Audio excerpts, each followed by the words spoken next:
তো চলো শুরু করি আমরা। এর আগের ভিডিও যে করছিলাম আমরা সেটা করছিলাম কি বলতো, যেটা সমাহার বৃদ্ধি বা হ্রাসের অধ্যায় সম্পর্কে বলছিলাম আমার ইউটিউব চ্যানেলে ম্যাথ রাজাদা। ঠিক আছে। তো আর ফেসবুক আর ইনস্টাগ্রামে আমি ছাড়ছি, তো তোমার হলো শুধুমাত্র সূত্রগুলা বুঝিয়েছিলাম। সেই সূত্র অনুযায়ী আজকে আমরা অঙ্ক চর্চা করবো। ঠিক আছে, অঙ্কের ক্যালকুলেশন করবো, সমাধান করবো। তো চলো বেশি দেরি করবো না, ফটাফট শুরু করে দিই। আমরা শুরু করবো এখন কি কোষে দিকে 6.2, কোষে দিকে 6.2 এর মানে সমাহার বৃদ্ধি বা হ্রাসের কোষে দিকে 6.2 এবার মাধ্যমিকে এবার আসার চান্স খুব এটার। হ্যাঁ, এই যে পার্টটা আছে কোষে দিকে 6.2 সমাহার বৃদ্ধি বা হ্রাসের কোন অঙ্কটা করবো, 12 নম্বর অঙ্কটা করবো। এই 12 নম্বর অঙ্কের মধ্যে সেম সেম আসছিল 2020 সালে আসছিল। কত সালে আসছিল? 2020।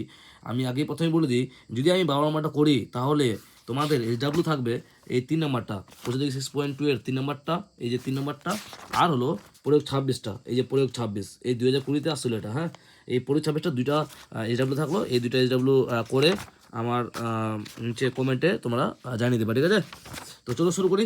কি বলছে এখানে দেখো, একটি কারখানার একটি মেশিনের মূল্য, একটি কারখানার একটি মেশিনের মূল্য এত টাকা। ঠিক আছে, মেশিনের মূল্য দেওয়া আছে, এই যে সব থেকে বড় মানটা মেশিনের মূল্য, তাহলে এটাই কি প্রাথমিক মান, এটা হলো পি।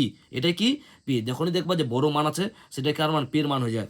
মেশিনটির মূল্য প্রতি বছরে 10% হ্রাসপ্রাপ্ত হয়, এটা আর এর মান। এটা আর এর মান বোঝা খুবই সহজ হবার, কেন? কারণ পার্সেন্টেজ চিহ্নটা থাকবে। হ্যাঁ, এই যে পার্সেন্টেজ চিহ্নটা আছে, এটা চিহ্ন থাকবে। ঠিক আছে, আর 3 বছর পরে, 3 বছর পরে, এই 3 বছর মানে সময় বোঝা যাচ্ছে, সংখ্যার পরে বছর আছে, বছর সময় একক হয়। ঠিক আছে, তো 3 বছর পরে ওই মেশিনটির মূল্য কত হবে তা হিসাব করলে কি পরে বলছে, পরে তাহলে পরে কি সূত্র? আমরা কি সূত্র জানছিলাম যে ওখানে 4টা সূত্র আমরা মনে রাখবো। ঠিক আছে, 4টা সূত্রের মধ্যে বৃদ্ধির জন্য 2টা সূত্র, আমার বৃদ্ধির জন্য 2টা সূত্র আর হ্রাসের জন্য 2টা সূত্র। ঠিক আছে, বৃদ্ধির জন্য 2টা সূত্র মানে কি, একটা পরের সূত্র একটা আগের সূত্র, পরে হলে গুণ আগে হলে ভাগ আমি বলছিলাম, আর হ্রাসের হলো পরে হলে গুণ আগে হলে ভাগ। বৃদ্ধির জন্য হলে শুধুমাত্র প্লাস হবে আর হ্রাসের জন্য শুধুমাত্র মাইনাস হবে। তো এখানে বলছে 3 বছর পরে, পরে মানে কি, তাহলে গুণ হবে, তাহলে গুণ করতে হবে। 3 বছর পরে বলছে মানে গুণ করতে হবে, আর এখানে হ্রাস বলছে মানে মাইনাস হবে। ঠিক আছে, কমপ্লিট। তাহলে আমরা শুরু করি। হ্যাঁ, তাহলে কি করবো, কোষে দেখি কেডি 6.2 কত নম্বর? 12 নম্বর। ঠিক আছে, তো কি বলছে এখানে আমরা কি জানি, পি। ডাইরেক্ট আমরা লিখবো পি। পি করে কত টাকা? পি হলো 18,1,2,3,4 এত টাকা। এককটা লিখে নিবা। ঠিক আছে, পি এর সময় এককটা লিখতে লাগবে, এককটা লিখতে লাগবে। ঠিক আছে, কমপ্লিট। তার মানে কি আর আর কত?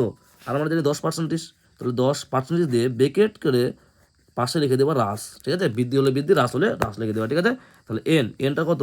এন হলো 3, এককটা দিবা বছর। ঠিক আছে, সুতরাং এবার লিখবা কোশ্চিন যা আছে তাই লিখবা। 3 বছর পরে ওই মেশিনটির মূল্য, ওই এগুলো লিখবে না। ঠিক আছে, শুধুমাত্র লিখবা 3 বছর পরে, বা লিখতে পারো 3 বছর পরে মেশিনটির মূল্য হবে কত হবে। তাহলে লিখবা 3 বছর পরে, বই দেখে দেখে লিখবা, একবার বই দেখে, চাপ নাই, একবার ভাববে যে দেখে দেখে করতেছি আমি। 3 বছর পরে মেশিনটির মূল্য হবে, 3 বছর পরে মেশিনটির মূল্য হবে। তুমি যদি ডায়েট করো, মানটা বসিয়ে সূত্রটা মনে রেখে, সূত্রটা দিল রেখে, দিল মে রাখুঙ্গা সূত্রটা, আর ডায়েট প্রয়োগ করো তাও হবে। তুমি যদি বলো না আমি সূত্র বসাবো, তাহলে আমার মুখস্থ থাকবে, সূত্রটা মনেও থাকবে। ঠিক আছে, তো সূত্র লিখতে পারো। দেখো এখানে কিন্তু এই যে পরের আছে এটা ম্যাটার করে। হ্যাঁ, পরে আছে পরে। ঠিক আছে, আর এই যে পিটা 18,000 টাকা আছে, এটা কি একটি কারখানা মেশিনটির মূল্য, মানে ভাবতো এটা বর্তমান, এটা কি বর্তমান মূল্যটা। ঠিক আছে, তাহলে বর্তমান থেকে পড়ে যাবো, তাহলে বর্তমান থেকে কোথায় যাবো, পড়ে যাবো। মানে তাহলে কী করতে হবে, গুণ করতে হবে, পরে গেলে গুণ। তাহলে কার সাথে গুণ করো? পি এর সাথে গুণ করো, পি গুণ, তাহলে 1, এখানে প্লাস না মাইনাস হবে, এই যে হ্রাস আছে কিন্তু মাইনাস হবে। হ্যাঁ, সূত্রটা কি ছিল? R/100 ছিল। ঠিক আছে, তো এদিকে তো জায়গা থাকবে না, আমি এদিকে করি। তাহলে পি এর মানটা বসাতো, পি এর মান কত ছিল? 18, 4টা 0। ঠিক আছে, 1 মাইনাস আর কত? আরও 10%, নিচে 100 n কত? 3। তাহলে মাথা 3 বসে যাবে। ঠিক আছে, এখানে যদি দেখো, তোমরা এখানে দেখবা, যদি এখানে 0 থাকে, এই যে উপরে 0 বা 5 যুক্ত সংখ্যা থাকে, উপরে যদি 0 আর 5 যুক্ত সংখ্যা থাকে, তাহলে নিচে তো 100 থাকবে, তাহলে কাটাকাটি করবা। যদি না 0 আর 5 ছাড়া যদি আলাদা সংখ্যা থাকে তাহলে কাটাকাটি করবা না। ঠিক আছে, কাটাকাটি না করেই, এখানে বলছে কাটাকাটি না করেই, কাটাকাটি না করেই সমাধানটা বেশি সহজ হবে। যেহেতু এখানে 0 বা 5 থাকলে আমরা কাটাকাটি করবো, 0 থাকলে 0টা কেটে দেবো, একটা 0 কেটে দিলাম। তাহলে কী বাসলো? 18, 1, 2, 3, 4টা 0। এখানে কী বাসলো? 1 মাইনাস এখানে কত বাসলো? 1/, কত বাসবে? 10, তার মাথায় কিউব। ঠিক আছে, এখানে এককটা লিখে দেবে, কেন? মানটা বসানোর পর লিখে দেবে এককটা। কী ছিল? টাকা ছিল। মেশিনটির মূল্য একক কী হয়? টাকা হয়। ঠিক আছে, তাহলে 18, 1, 2, 3, 4টা 0, কমপ্লিট। এখানে মিশ্র ভগ্নাংশ মতো করবা। মিশ্র ভগ্নাংশ যেমন ভাঙে, মিশ্র ভগ্নাংশ যেমন ভাঙাই, আমরা মিশ্র ভগ্নাংশটা কী করে ভাঙাই, যে এই যে সামনের সংখ্যাটা যাচ্ছে, এই ভগ্নাংশটা সামনের সংখ্যাটা পূর্ণ সংখ্যার সাথে কি গুণ করি, উপর সাথে যোগ করি, কিন্তু এখানে বিয়োগ আছে, তাহলে বিয়োগ করবো পরে।